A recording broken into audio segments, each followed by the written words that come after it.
Of Shirley Temple. When I left Fox, I went to MGM for one picture. Thank goodness, only one. And when I got there with my mother, we were separated. She went into the office of Louis B. Mayer, and I went into the office of Arthur Freed.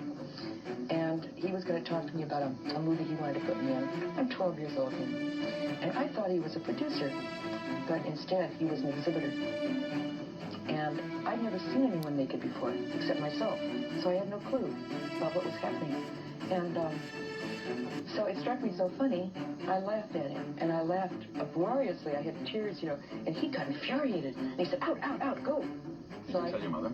Well, I went down. I was very quiet. I went down and met her in the lobby of the administration building.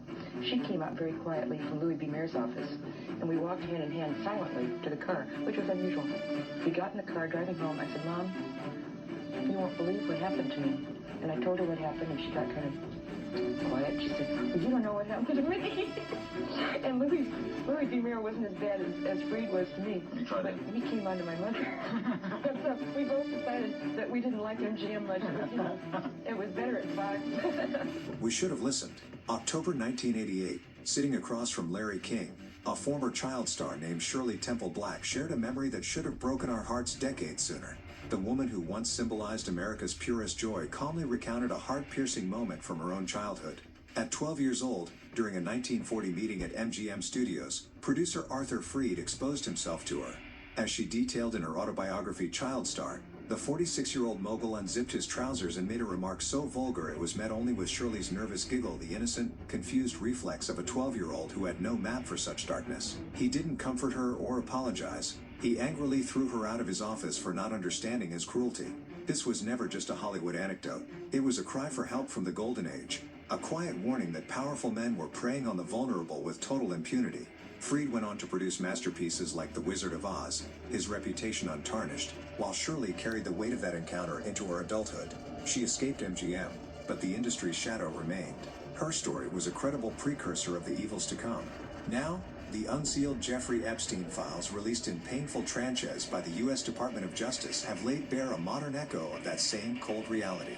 The documents, including those from the landmark 2024 and 2025 releases, reveal a world where the exploitation of young girls was not an accident, but a business model. While the files do not name Freed or Temple, they validate the harrowing pattern Shirley described, a culture where wealth and influence act as a shield for the unthinkable.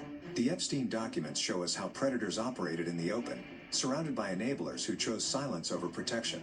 Seeing the names of entertainers, politicians, and royals in these flight logs and contact lists feels like a betrayal of the public trust. The victims' accounts describe a system that normalized abuse under the guise of glamour, the same lie told to a 12-year-old girl in a studio office in 1940.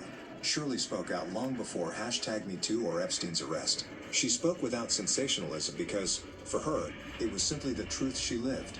That nervous giggle wasn't naivety. It was the sound of a child's soul trying to process an adult horror. Her later success as a U.S. ambassador speaks to her incredible resilience, but it should never have been a requirement for her survival.